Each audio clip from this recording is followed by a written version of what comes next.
Why? I think the answer to that is very clear. Since we have all been following with keen interest the latest revelations that have been appearing in the Daily Nation, it has become abundantly clear to all and sundry that there have been attempts to cover up this Anglo Leasing scandal. And that cover-up, based on what we have been hearing, has been led by none other than senior officials and ministers of this government. That in itself puts a very, very serious question mark on the government's ability to independently investigate this scandal. And that is why we as Parliament, anyway, and myself as chairman, are saying that the government has actually lost that moral authority. Who then should and can investigate Anglo Leasing?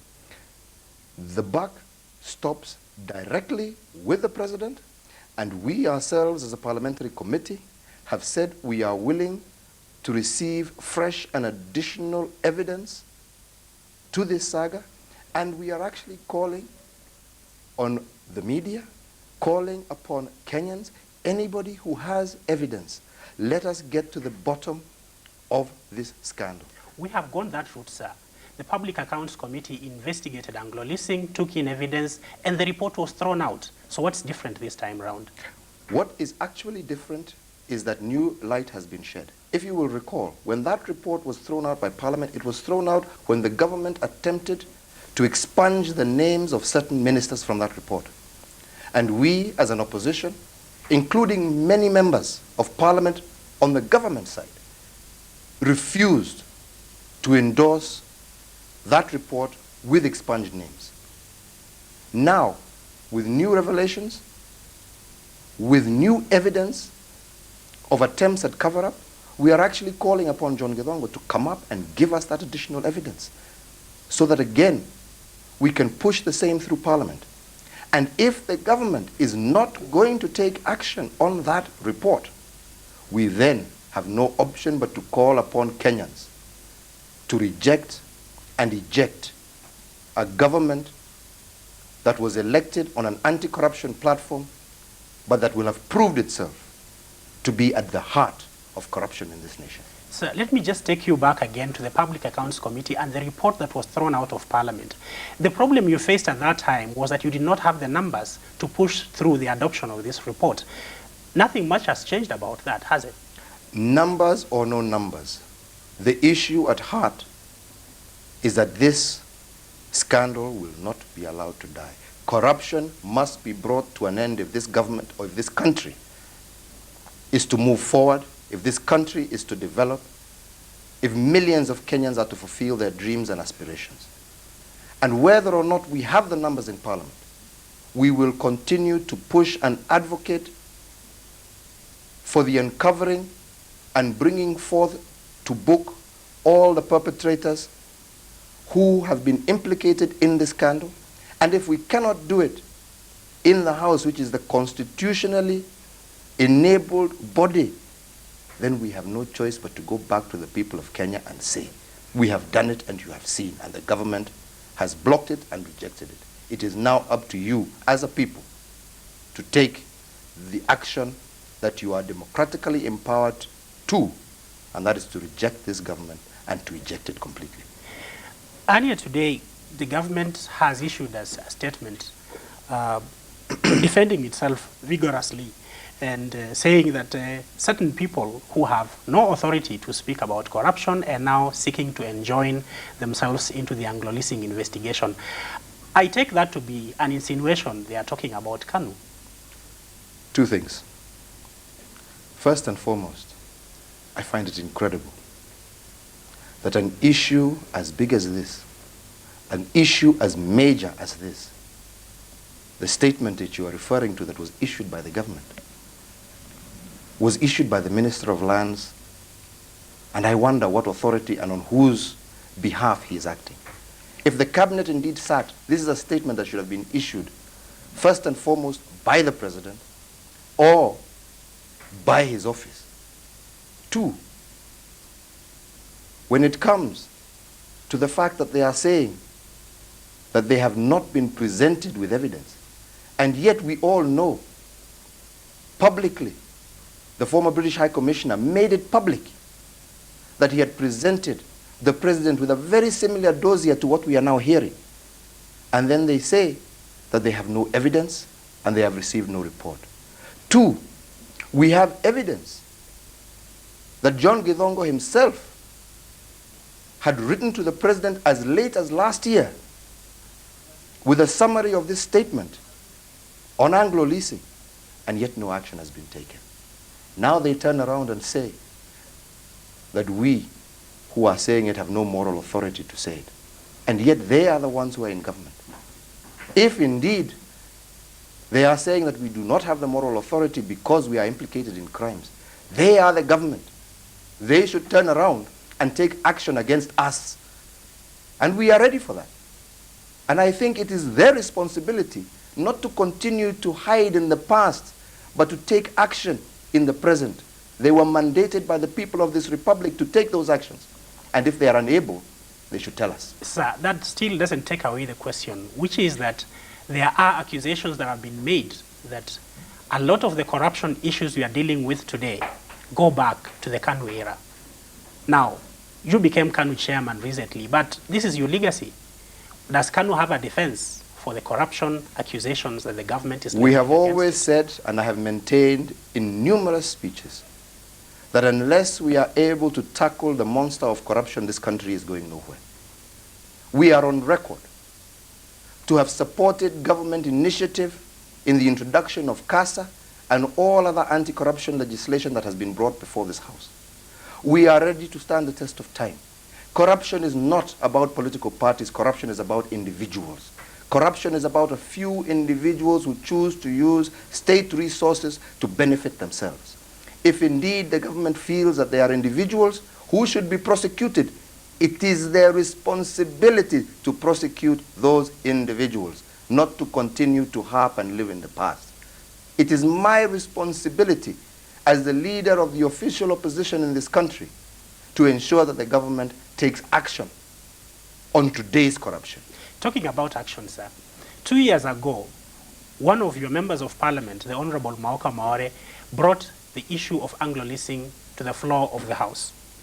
Now, it has taken 2 years and we still haven't gone anywhere. What does this say about your ability as an opposition to hold the government accountable? We brought that issue, we pushed that issue to the end. The problem we have as a nation, unfortunately, is that we are consistently brushing aside critical issues that face the common mwananchi of this land and consistently bringing to the fore non-issues, personality clashes, numerous other issues that consistently sidestep us from the real issues that will enable this country to move forward. We pushed that agenda to the floor of the House, like I said earlier, to the extent that when this port was pushed and they tried to expunge, we said we cannot be party to that. We were then caught up with the process of the constitutional review, which dominated the hearts and minds of Kenyans. This government, instead of focusing on those pledges that it made to the country, used that as an opportunity to sort of brush aside a lot of these issues. And unfortunately, the public went along. The media went along. We need not just an official opposition. We need a media. We need our people. We need civil society, all to join hands and say we will not allow this issue to be brushed aside. We must deal with this monster once and for all. And that is the position we are now taking. Talking about personalities, the reports in the media this week say that MPs from KANU who joined government were, quote unquote, able only to understand one language, cash. That is obviously an indictment on the character of your party MPs. What is there to be said about the ones that you are left with who are not in government? It is not an indictment on their character. It's an indictment on the members and the quality of members of parliament that we elect.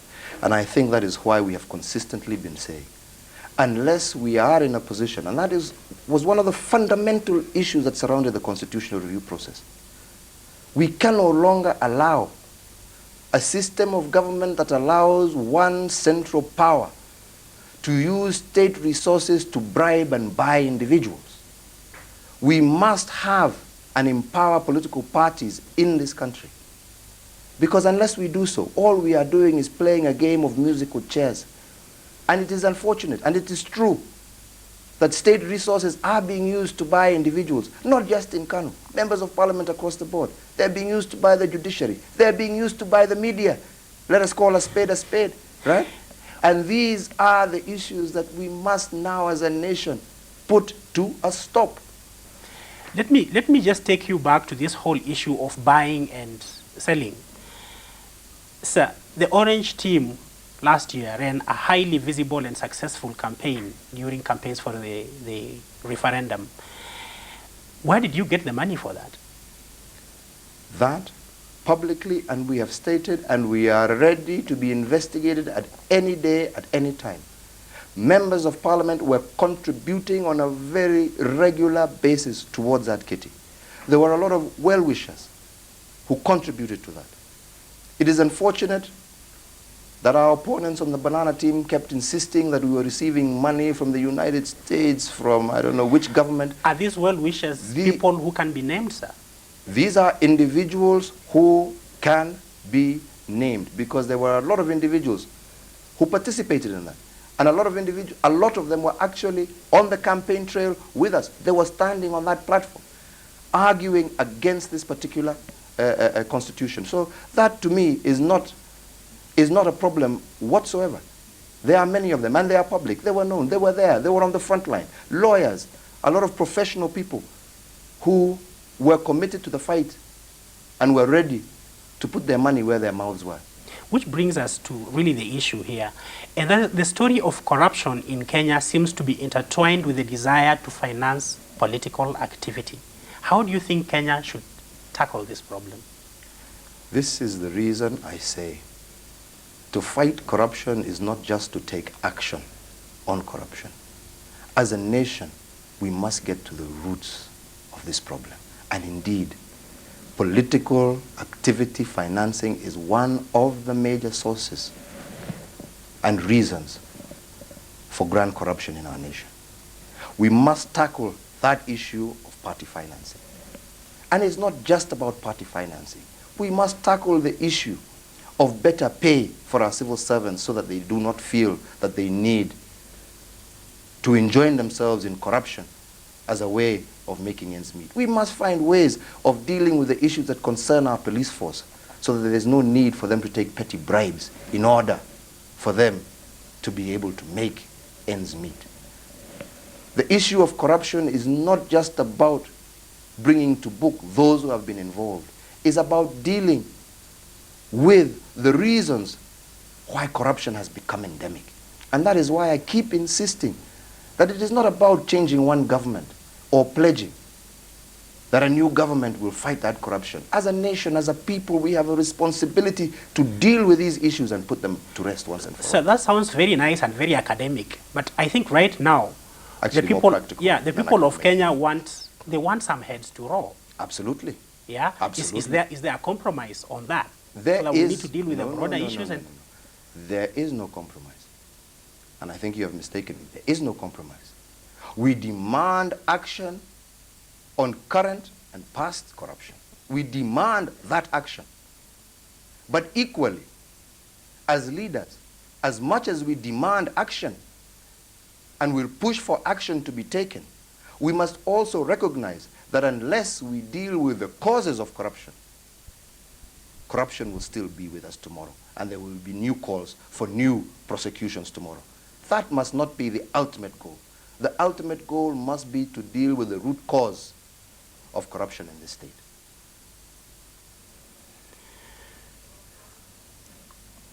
Okay, just before we go for a short break, there are questions that have been raised about Justice Aaron Ringera's ability to lead the anti-corruption war.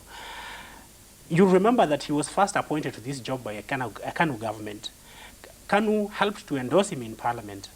So why are people beginning to have problems with him now? We did not actually, and I think if you go back through the Hansard, it was made very clear what is it possible to accept that this individual has the capacity, given his past links with senior members of this government. Ultimately, it was stated that the person was beyond reproach. And we, as an opposition, did not want to appear as if there was anything that we had to fear or hide behind. So we stated, fine, time will tell. And unfortunately, what seems to be coming to the fore is that the very fears that people were raising in the House at the time of his appointment are actually coming to bear. That question remains in the hearts of most Kenyans. And that is why we are saying, how independent is CASA? How independent is Justice Ringera? When John Githongo, as we read in the report, has had numerous discussions with him on the issue of Anglo Leasing and other such scandals, and yet Justice Ringera, according to what we have read, has stated that this goes well beyond his head and he has no reason to be involved. Can we trust a man who has stated such? We'll now take a short break so that when we come back, we'll talk about KSCC's performance record. Remember, you can SMS your answers to our poll question, and when we come back, you can also begin to call in and ask questions to our guest. Thank you.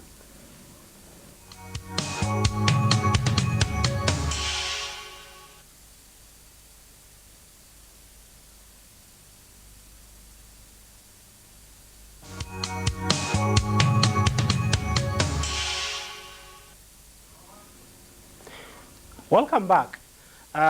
We are in the studio with the leader of the official opposition, the Honorable Uhuru Kenyatta, discussing corruption and what needs to be done. We are now ready to begin taking your calls, but before we do that, sir, what do you think of the Kenya Anti-Corruption Commission's performance record so far? Let us be honest. The record so far is nothing to write home about. There are numerous issues, both past and present, that have consistently been in the media. Each and every time we keep hearing the same old story. Not sufficient evidence to prosecute. Not sufficient evidence to prosecute. I think Kenyans are increasingly becoming tired with that line of thought. And I'd like to ask you a question, Makoha. We had a recent tragedy, and we condole all those who lost their lives. But isn't it amazing that the Minister of Local Government can immediately respond and say that his ministry has taken action on 2 junior or 3, I don't know how many, junior officers at Nairobi City Council, and action has been taken against them. They have been suspended, junior officers. And yet, when we are talking about billions, we cannot see the suspension of senior ministers or the sacking of senior ministers who have been implicated in scandals that involve millions. And we get the story. We are waiting. We lack evidence. Why were they not suspended? How come action has not been taken equal to the same action that was taken against those city council officers? These are the questions that are in the minds of Kenyans today. So what you're raising, I think, is a question of double standards. Correct. Now, whether we're talking about double standards or not, it's still corruption. And is it not satisfactory, therefore, for the government to argue that at least in respect to the small fry, they are doing something? Let me tell you, unless you are going to take action on the big fish, the small fry will continue to swim in the pond because they feed off the droppings of the big fish. If we are to deal with this problem, we must tackle it at the heart, not at the feet. We must go for the jugular if we are going to deal with this issue. Okay, now we are ready to take our first call for the evening. Hello? Hello. Yes, please state your name and your question or comment. Kwa jina naitwa Peter Mwangi. Yes, sir. Kwanza ningependa kumshukuru kiongozi wa upinzani Mheshimiwa Uhuru kwa kazi nzuri aliyofanya. Nilimwona kule hospitali akitoa damu. Lakini kwa upande wa swali langu ni kwamba ningependa kumuuliza swali moja kuhusu hii shughuli ya Anglo Leasing.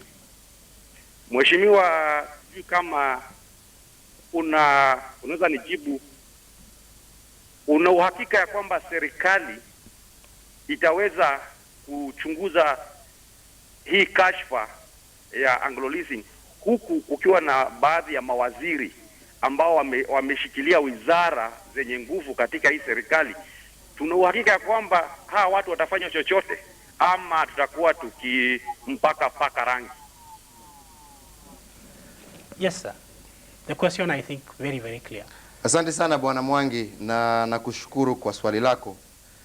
Na ndivyo ulisikia nikisema hapo awali ya kwamba jana, nafikiri ilikuwa waziri wa local government Musikari Kombo alisema ya kwamba amechukulia hatua maofisa wa City Council ambao walikuwa wanashughulika na ile nyumba ambayo iliboromoka juzi, na akasema ya kwamba wamewachishwa kazi na ndio uchunguzi uweze kuendelea mbele.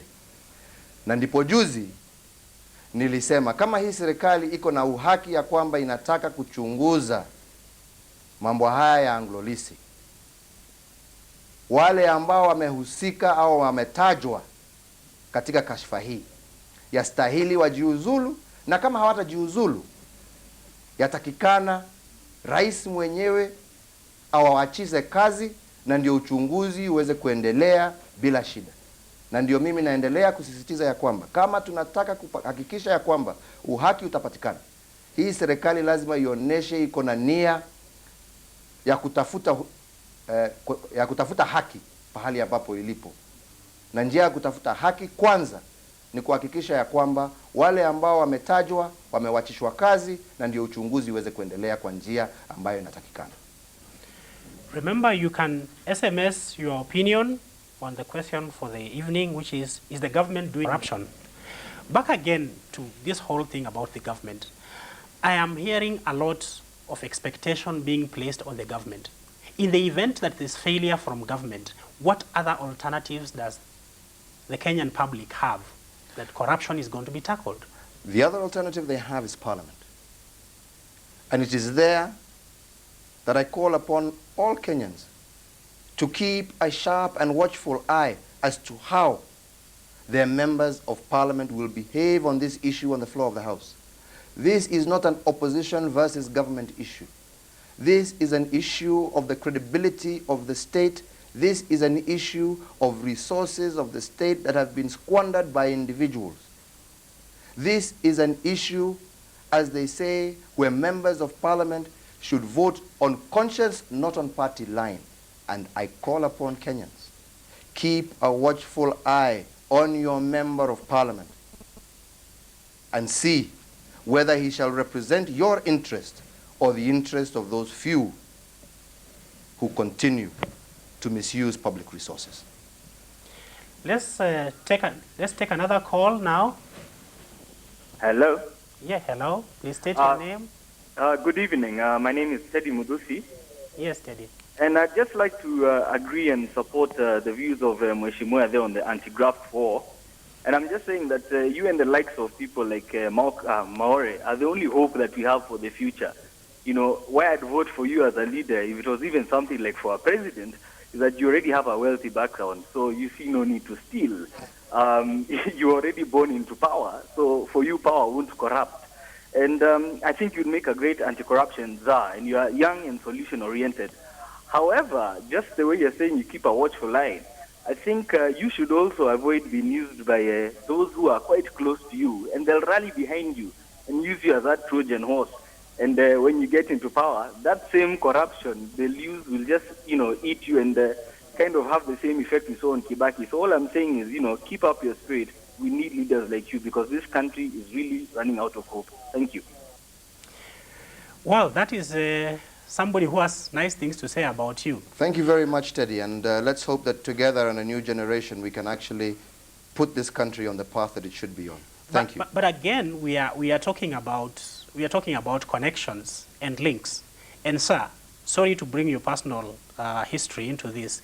You went to the same high school as John Githongo and the president's personal assistant, Alfred Getonga, and were even roommates with him in the US when you were in college. Does the involvement of the two at opposite ends create a personal crisis for you? It creates no crisis whatsoever. And I think, and I'm proud of John Githongo.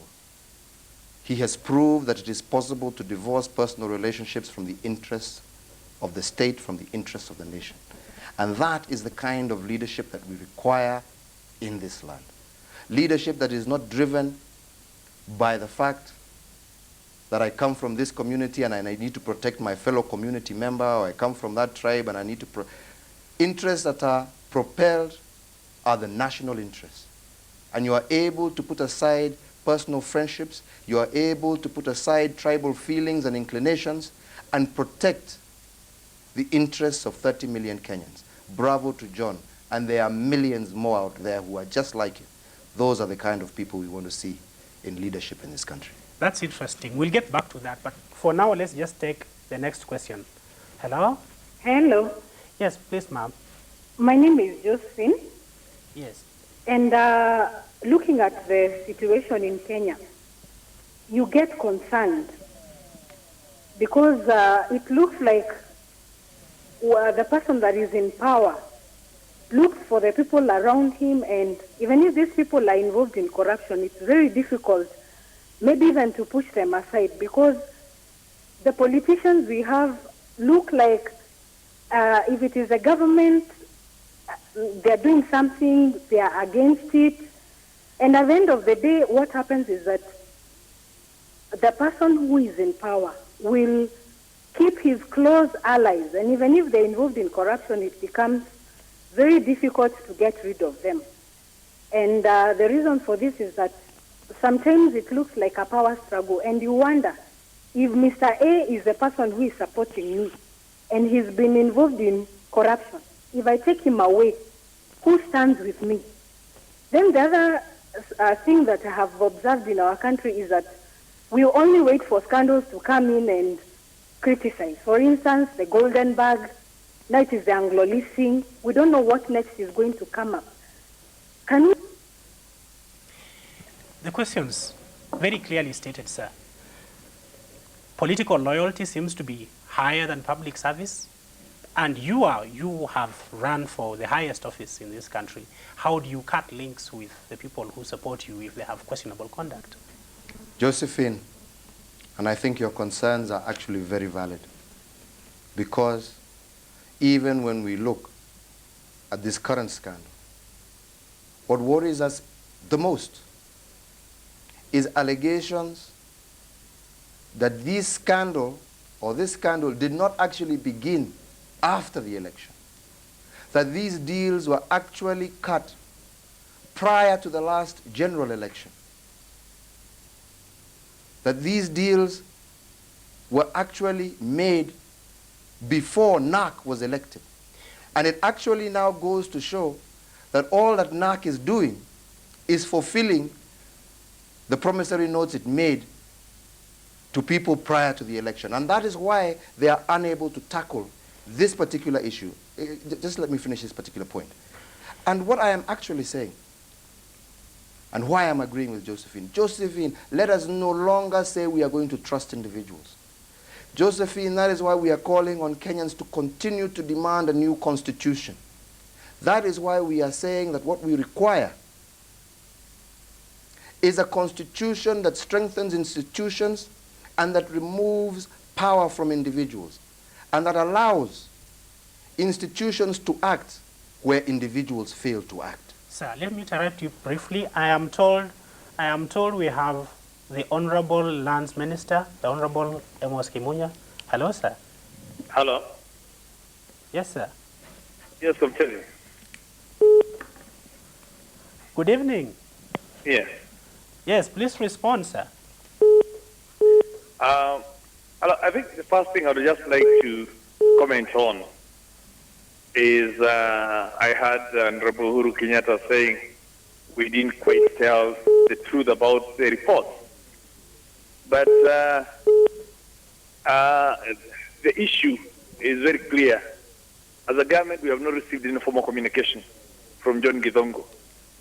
And it's important that we have that clear, that governments don't operate on media reports. Governments operate on official communication. And to hear that there's all these bits and pieces of things flying around, that's not the basis for us to comment on. And secondly, I quite agree with Honorable Uhuru that we need to have institutions that are being constituted working. And I'm encouraged to see him as the chairman of the Public Accounts Committee. And I would like him to tell Kenyans what, as a chairman, he is doing in terms of gathering that evidence and constituting it, so that when we go back to Parliament, he can table the report to us to deliberate, rather than just looking at what government should be doing when there's a formal institution that has been set up to do exactly that, which he chairs. Thank you. Thank you, sir. You've heard the minister. He says this report that John Githongo is supposed to have done never reached the president. Yes, thank you very much. And may I take this opportunity, Amos, to wish you a happy new year, and please communicate to the president our desire to have Parliament reopened, so in fact that we can actually deliberate this on the floor of the House, instead of exchanging on TV or on the media. One, I tend to disagree with you that no formal communication has been received, because you will recall before the former British High Commissioner left, he did make public to us that he had presented a dossier to His Excellency the President on a number of graft claims, amongst them the Anglo Leasing. Two, we are reliably informed that Mr. John Githongo himself, late last year, communicated a summary of his dossier to His Excellency the President. But that aside, what are we doing as a parliamentary committee, PAC? We have, as of now, already, through official channels, sent an official invitation to John Githongo to come and present whatever evidence or additional evidence that he may have in his possession to the committee. Once presented to the committee, we will deliberate, prepare the report, and hopefully by that time, His Excellency will have opened Parliament. And we intend to raise the issue as a matter of national importance, to put aside all other debates, and for Parliament to be able to deliberate on that evidence that shall be given by the former Permanent Secretary. Sir, you have a lot riding on the President reopening Parliament. You are also aware that when last year ended, there were issues about the referendum, and there were threats to force a vote of no confidence in the government. Supposing the President does not recall Parliament, what alternatives do you have? There are too many issues facing this nation for the President not to open. We are faced with one of the most severest famines this country has seen in recent years. We have just concluded a referendum where the draft constitution was rejected, and Kenyans are looking forward to what will be the next step, and only Parliament can provide that. We are now faced with massive claims of graft and misuse of public resources that needs to be discussed and deliberated in that House.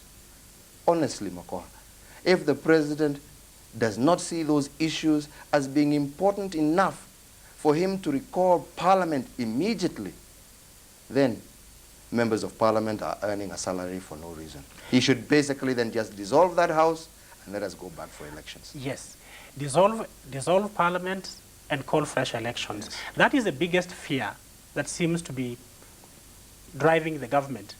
Is there any guarantee you, as a leader of the official opposition, can give that should the President recall Parliament, you will not use this as a political opportunity to pass a vote of no confidence in the government? And I state here publicly that the issues that are before us, like I have said, is the issue of corruption, is the issue of putting the constitutional review back on track, is the issue of ensuring that those who have been affected by this famine get the necessary support that they require.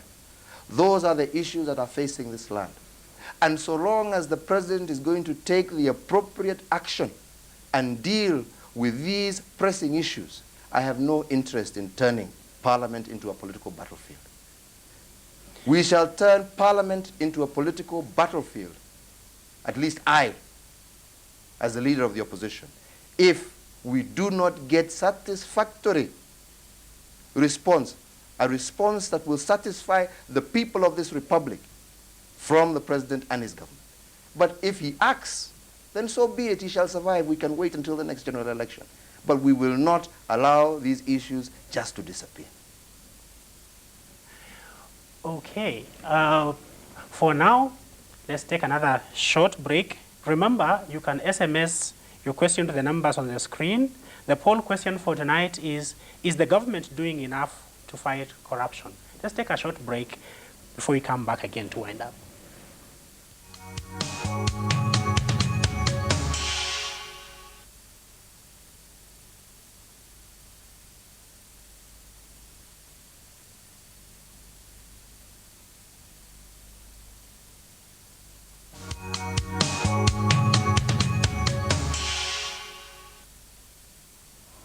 Welcome back.